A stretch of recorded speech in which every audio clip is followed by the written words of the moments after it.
This $249 computer is truly a powerhouse, and it might just be more powerful than your old workstation. This is the Nvidia Jetson Orin Nano Super Developer Kit.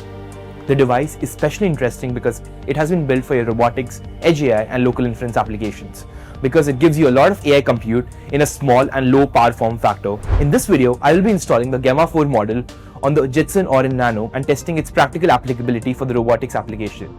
This device comes with 1024 CUDA cores, 32 tensor cores and up to 40 TOPS of AI performance, 8GB of unified memory shared between the CPU and the GPU. We'll be looking at different capabilities of the model, including reasoning, tool calling and visual and audio support. If you're new here, my name is Bharat Jain and I make tutorial and demos around physical AI, robotics, ROS, local LLMs and agentic system. Let's get started with the video. Gemma 4 is a family of open-weight models released by Google. For the Jetson Orin Nano, I will be using the Gemma 4 E2B Instruct. This is the smallest edge-focused model in the Gemma 4 family. It has around 2.3 billion effective parameters, which makes it small enough to realistically run on an 8GB device. More specifically, I will be using the 4-bit quantized GGUF version of the model from Unsloth AI. The reason we use a 4-bit quantized version is for memory. The original model weights are usually stored in FP16 or BF16, where each parameter takes around 16 bits. On the Jetson Orin Nano, the 8GB unified memory that is shared between the CPU, GPU and the operating system and model process runtime. So the full precision version will usually run out of memory before it can be properly used. Let's try installing the Gemma 4 model on our local system. There are two practical ways to install and run this model. You can either run it from the Docker image or build llama.cpp yourself. You can find the Docker command by going on the Jetson AI Lab website. Go to the model section, go on the Gemma 4 models from there, and then copy the command for the Jetson Orin Nano and paste that to the terminal. The model and the corresponding libraries should start to get downloaded. With Docker, it is easier because you already get a pre-configured environment. You don't have to manually build llama.cpp, configure CUDA, or debug missing compiler issues. If you want to be more adventurous or have more manual control, you can also build and install the llama.cpp server and LLM model yourself. To get started, head to the Hugging Face website and search for the Unsloth version of the Gemma 4 model version. Go to deploy and then select the llama version. Copy the git clone link and paste that to the terminal.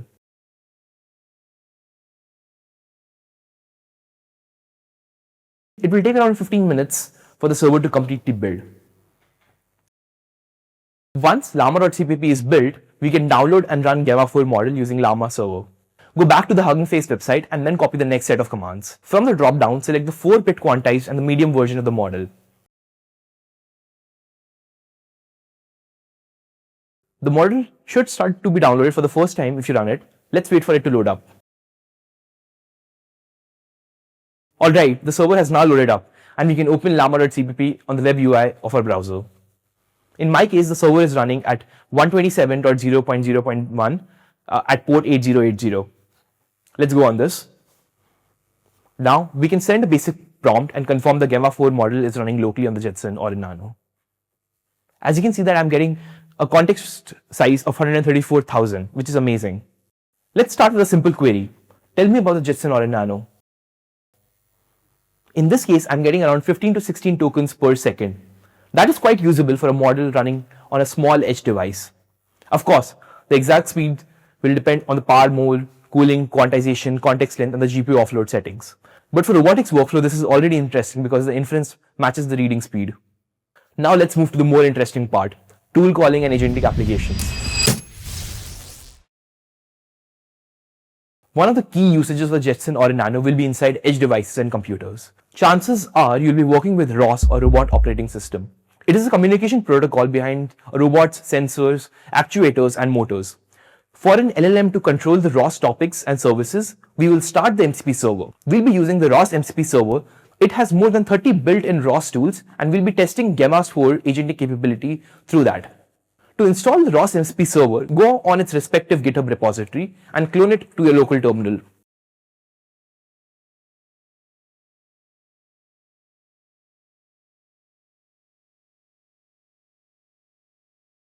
Once inside, go on the ROS MCP server folder. Make sure that you have UV installed. Do UV sync to get all the project dependencies. Once completed, let's start the MCP server. We'll be running the server in a streamable HTTP transport protocol and start it on the port 12,000 so that it does not conflict with other processes running. To do that, type the command uvrun server.py. Set the transport protocol to be streamable HTTP and the port to be 12,000. Your MCP server should now have started. Next, we will start the llama server again, but this time with a reduced context window of 12,000 tokens to reduce the KV cache required and set the flag for the web UI MCP proxy. We will wait for it to start. Once loaded up, I will connect llama.cpp with the ROS MCP server, go to the MCP section and then click on add server. You can copy the ROS MCP server URL from the terminal. Currently, it's set to 127.0.0.1 and port is 12,000. Paste the corresponding server URL and then click on add. You'll see that it failed to connect. Click on edit and toggle on the use llama server proxy and click update. You should see all the ROS server tools are now being available. To test the following tools, I'll be running a quadcopter gazebo simulation and control it using the LLM. This is from the demos ROS MCP server GitHub repository. I have also made a detailed video about the same on my channel. I will head to the folder and start the launch file. We will wait for the simulation to load up. In the simulation, you can see a quadcopter inside a simple environment. I will head to the chat web UI and ask for all the ROS topics which are available. We can see that the reasoning step has started. The LLM is now calling the get topics tool from the ROS MCP server. We can see that it has returned us with all the ROS topics currently available, including the quadcopter one. To verify, we can go to the terminal and type ROS2 topic list to get the list of all topics. They are all the same. Next, I will ask the LLM to make a quadcopter drone fly up to a height of 1 meter. The LLM is using the publish once tool to publish the corresponding ROS commands to the topic. And you can see that the quadcopter has started to fly. Great, I will now give the command to find the current position of the quadcopter.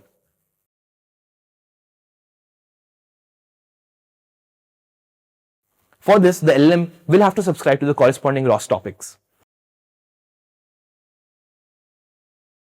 It has done that. And the LLM has responded back with the coordinates of the drone. This is excellent, which means that you can now use local LLM without sending any data to the cloud and expect it to control your robots. This means that you can actually control ROS operated robots using natural language with models like Gemma 4 running locally on your computer without sending any data to the cloud. Isn't that amazing? Next, let's test its ability to understand and take visual inputs. I will try querying the model with a few common images. The following images have been captured from the robot exploring in a living room. These images were labeled to help with semantic navigation inside the room. I will give all the 20 images which the robot captured to the LLM and see how it performs to label all the different objects across the different images. You can also see a preview of all different objects present here.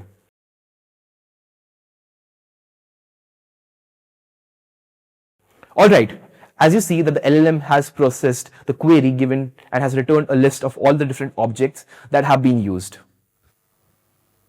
This is great. It means that we can now use local LLM to actually label all the incoming images and avoid any API calls to the cloud.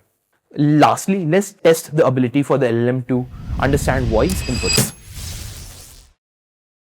Given the multimodal functionality of the Gemma 4 models, it also supports audio input. I will try to put that in action. For this, I will be providing the audio MP3 file of one of my videos on the drone simulation. This is a 6-minute long video.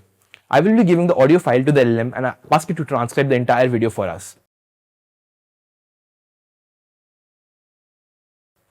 Now we see how it performs. The reasoning step has started. And it has started to transcribe the audio for us. It is a long transcript.